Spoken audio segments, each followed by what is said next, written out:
Hi YouTube, tonight it is Lindy and Dusty in our new apartment. I am sure you can tell, but this is not the old apartment. The background is totally different. The reason why I have a new apartment is because I moved. I no longer work at KidCastle, and I thought I would make a video about my experience at KidCastle and the things that I didn't like about KidCastle and what ultimately drove me to find a new job. And I'm not saying everything about KidCastle is bad. Keep in mind, KidCastle is a chain English school, so there could be branches where it's a totally awesome, wonderful, super organized place to work. There could be branches where this is the same problem and it's worse. And I will say thank you to KidCastle for giving me a chance right out of college. I didn't have any teaching experience, and yeah, they took a chance on me. So thank you for that. But that being said, it was not without its problems. There were a lot of problems. And I'm just going to make this video for anybody who is thinking about coming to China to consider this and to maybe think about it if you're offered a job at KidCastle. The biggest problem I had with it was, I guess if I had to summarize it, I would say the KidCastle in Baoji branch was a huge disorganized mess. And that was just little things like teaching materials not being where they were supposed to be, to screwing up on scheduling, to not following the contract and then acting like they'd never read it. So my first example, and this is just something small that I didn't think was asking too much, but they would have words that the kids would have to learn for each unit. So for example, in Way to Go 6, Chapter 8, it was about traveling, so they had to learn visa, passport, ticket, boarding pass, suitcase, cart, and there were flashcards where it would say the word on the back and then picture on the front, and I would play games with those with my kids. And the flashcards, you'd think if it was Book 6, Chapter 8, it would be in the little file folder that says Book 6, Chapter 8. No, you're crazy if you think it's going to be there, because they would just take flashcards out and put them back, I guess, wherever they felt like it. And I brought that up at a teacher's meeting that, no, you need to put the flashcards back where you got them. It's a disorganized mess. I can't teach if the materials aren't there. And they did do a whole huge overhaul where they took everything out, put everything back in. And the organization of the flashcards lasted, I'd say, about a week and a half. I guess the Chinese teachers just couldn't be bothered to put the flashcards back where they got them. Some of the other foreign teachers got so fed up with it that they just kind of stopped using the flashcards altogether. And that I just thought was kind of ridiculous. Yeah, you think it's ridiculous too? Yeah, he thinks it's ridiculous too. Yeah, I feel that way too, little boy. And I guess another simple thing was the Chinese teachers were supposed to have a schedule in the book of what lesson you were teaching when, and that did not happen at all. So you'd have to go chase down the Chinese teacher when you were writing your lesson plans. And if they weren't there, that was a huge mess. So if I don't know what I'm teaching, I can't write the lesson plan. And then I would get in trouble for not writing the lesson plan, even though the Chinese teacher was supposed to have that. They would somehow pass the blame onto me, and it just got ridiculous. And even if the Chinese teacher did what they were supposed to do, had everything all written out where it was supposed to be, you couldn't find the books easily. If I were to do this, I would have it shelved with the books, and maybe have a copy or two of them, and you use the book, you write your lesson plan, put it back. No. People would take the books to their desk, and they'd kind of hoard them in the desks, and the desks would lock. So if it was in a locked one, I couldn't get at it, and I couldn't write the lesson plan. So that was just kind of ridiculous, and I think there's an easy solution to that. And then when it comes to the bigger stuff, they wouldn't tell you the days for holidays, even if you asked. So, for example, Chinese New Year's a big deal. You get 2 weeks off, and I would ask, oh, when exactly are those dates? I want to buy flight tickets because I want to go back to America for a little bit. I want to travel for a little bit, and they would not tell you, and they'd always say, oh, we do not know that at this time. Please check back later. No, not please check back later, because I need to buy plane tickets. I need to coordinate plans for who's going to take care of my pets.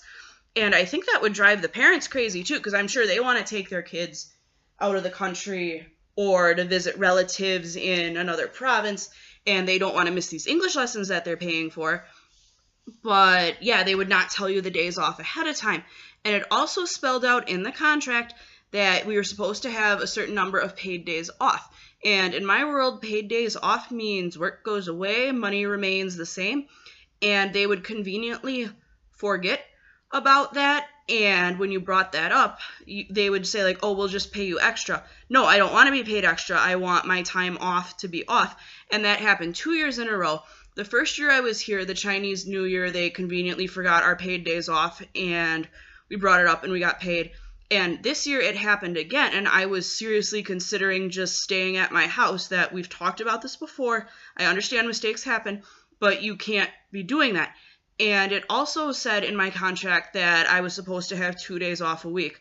No, that didn't happen during the Chinese New Year situation, because apparently you had to make classes up, because that's a Chinese thing. They love making stuff up, even though it's supposed to be off, and it was just kind of a mess. And that was something that just turned me off. Something else that turned me off was the materials. The KidCastle materials were sloppy. And in the books for the kids, they'd have little illustrations. And I noticed this all the time. But the characters' eyes would be facing different directions, so it looked like they got hit with a 2x4. So like, and I'm just like, come on, you seriously can't draw the eyes facing the same direction? And I just felt that that was sloppy. And there were questions on the test, and these tests were made by the higher-ups at KidCastle. Like, nobody at my work was responsible for making these, but it would be materials that were supposed to be covered in the book that weren't covered in the book. So, for example, one question was, do you like caviar? They did not know what caviar was, so why are you asking them, do they like caviar? And I just thought that was really sloppy. And I found Shinglish mistakes in the book quite a bit. They were teaching the kids how to, I guess, make things on a gradient. So, like, loud, louder, and then the most loudly. And I'm like, that's not right. Because if you were to say, like, oh, a bomb went off and it was the most loudly thing I've ever heard. No, you wouldn't say that. You'd say that was the loudest thing I've ever heard. And I brought that up. I said, no, this isn't right. And they said, oh, we'll just teach it the way the book says. No, not teach it the way the book says, because if that's what they learn, and then they go to take a job test and it's wrong, they might not get the job. If it's wrong on their Gaokao, that might ruin their whole, like, chance of college. No, I'm going to teach it the right way, and I actually got in trouble for that. And I guess you could say that was an example of me not following the rules, but just because I do it doesn't mean it's okay for other people to do it. And when I did it, it was because I wanted the kids to learn it the correct way. This, I think, happened just out of sheer laziness. But there were tests every approximately 3 months. And there was a written test, and then there was an oral test. And it makes no sense at all for a Chinese teacher to give an oral test. No, why would you have a Chinese teacher giving an oral test? And an oral test is where you ask them questions like, are you responsible for washing the dishes? Are you going to give your friend a gift for their birthday? Stuff like that. And when the Chinese teachers would say it, a lot of times it was really hard to understand what they were saying, and they would have the kids cheat. Example, what I heard was, how was Matt feeling yesterday? Novus, where'd he go? What? What? No, they were asking, how did this person feel yesterday? And then they were telling them what to say. I call that cheating. That's not right. And they would just do it. And even though it was made a point that no, Chinese teachers cannot administer oral English tests, that's the foreign teacher's job, I would still have to check it and be like, hey, that's not right. I should not be having to tell you this. That's the rule. And another rule was we had presentations every few months to show the parents what the kids were doing. And foreign teachers were supposed to be notified about these presentations 3 weeks ahead of time. I don't think that's asking too much. Then you can practice with them. And it's not just going to be a huge mess. No, I had presentations with no week's notice. I had presentations with 1 week's notice. I had presentations that were a huge mess. And I tried to defend myself that, no, you didn't tell me about this. I couldn't practice with the kids. And you know that it's supposed to be 3 weeks' notice. I've heard multiple people say that. I don't understand why you can't do this. And I guess they just didn't feel like doing it, or I don't know, ask them. Something else was there were quizzes, and quizzes are nice. You get a little break. I guess you'd call them secretaries, would come in and make sure the kids weren't cheating, and you got to take a little break in the office, and there were 4 quizzes every 6 months. If you have a partner, Chinese teacher, and then foreign teacher, 4 divided by 2 is 2. See?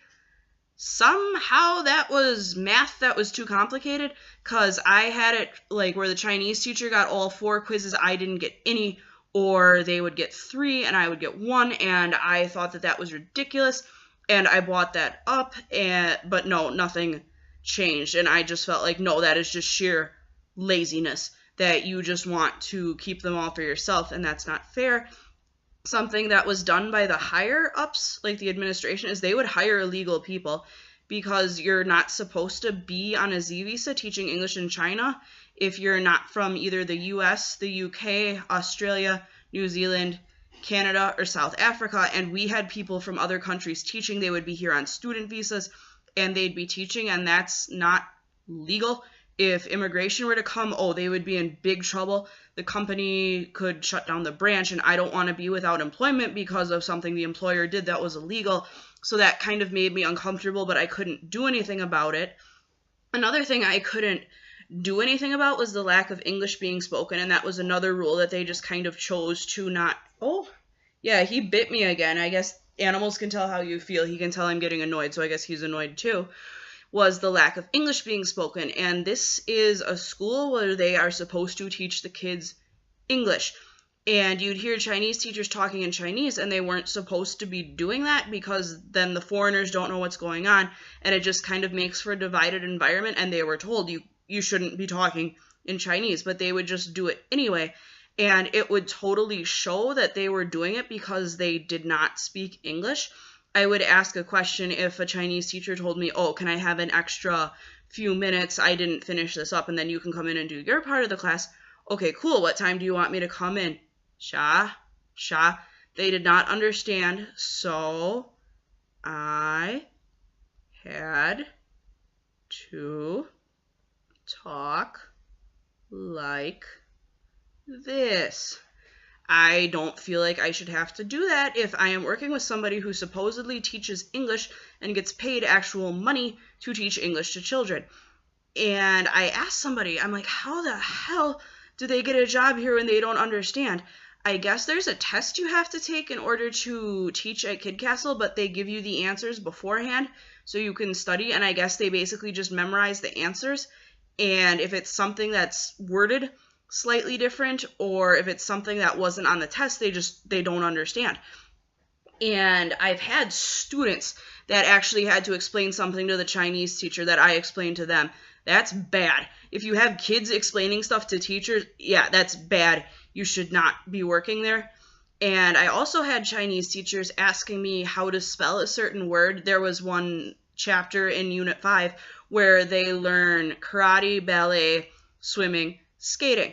And it says it like in the book, like in big letters, there's flashcards that say it. I had a teacher legit ask me, how do you spell karate? And oh my God, use your brain. Seriously, if it's in the book, it says it right there. It's on the flashcards. No, do not ask me how to spell that if it's there. I just felt like they didn't feel like doing their jobs and they didn't want to think.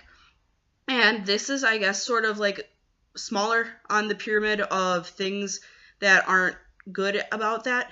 But there was a shirt that you had to wear, and I really didn't like the color, and it was made of this weird material that like trapped any like stinkiness you have. And in the summer it gets hot, and it didn't matter how many times I washed that shirt, it still smelled, and I just didn't like it. And nowhere in the contract did it actually say you had to wear the shirt. Before I came here, I asked them what's appropriate to wear and what's not, and they said, as long as it's not like a super gory shirt, or it's not like showing your tummy, or it doesn't say like fuck you on it, you should be fine. And I get here and there's this shirt, and I had signed the contract and it said nothing about the shirt, but I had to wear it. It also didn't say anything about leg wear, but you had to wear pants all the time, and in the summer it got hot, like 100 degrees, and I'm walking to school in jeans, and it's just hot. And I do understand that you're around kids, you need to make a good impression, like they don't want shorts that are like booty shorts, but I think I guess you'd call them like old people shorts, I thought would be okay, but no, you can't wear that. You just have to sit in your own sweat, and it's icky. And I guess my last thing that I didn't like was they would add stuff without asking you. Because one day I went in and they're like, Lindy, you will teach at the middle school starting next week. What? And I had all these extra classes dumped on me that weren't part of the KidCastle classes. because I guess KidCastle partnered with a local middle school to provide them English lessons, and that was a huge, huge chunk of my time that was taken. And there were 5 other teachers that could have done it, but no, they just dumped it on me. They didn't ask me if I wanted to do it, and that kind of just rubbed me the wrong way. And something else you were expected to do was parties, and they would put the parties on the day off. And for me, a day off means that you have nothing to do with school. If you want to sleep the whole day, that's fine, but no, nothing to do with school. And there were these parties, and I guess they weren't mandatory, but just the fact that they had it on a day off and you were kind of, I guess, it would behoove you to go. I just thought that that was not really right, so I just didn't go. So those are my complaints about KidCastle. Yeah, I have a different job, and I do understand that every branch is different. So if you want to work at a KidCastle that's not Bauji, what I would recommend is seeing if you could talk to somebody who's currently working there and see what they like, what they don't like. Are there any reviews online about it? And I guess I would just investigate it before you say yes or no to anything. But this was just my experience. All right, thanks for watching, and we will talk to you later. Bye-bye. Bye-bye.